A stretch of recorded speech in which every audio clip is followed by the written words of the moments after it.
बातमी राजेंद्र गावित हे स्वगृही परतले आहेत। राजेंद्र गावित यांनी भाजपमध्ये प्रवेश केलाय। उपमुख्यमंत्री देवेंद्र फडणवीस यांच्या उपस्थितीत हा पक्ष प्रवेश झाला आहे। राजेंद्र गावित हे शिवसेना शिंदे गटाचे पालघरचे खासदार होते। दरम्यान राजकारणात काही तडजोडी कराव्या लागतात, त्यानुसार निर्णय घेतला आणि घर वापसी केली, ही प्रतिक्रिया राजेंद्र गावित यांनी दिली।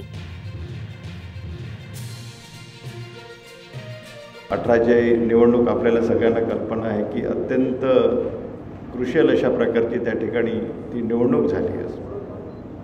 अत्यंत चुरशीची अशा प्रकारची निवडणूक झाली।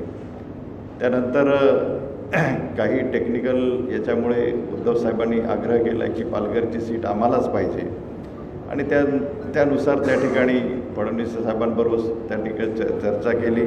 राजकारणामध्ये त्या ठिकाणी काही तोडजोडी करावी लागतात, त्या ठिकाणी मी तो निर्णय घेतलेला आहे आणि आज मी खरं म्हणजे घर वापसी काय म्हणतो आपण स्वगृही या ठिकाणी मी आलेलो आहे।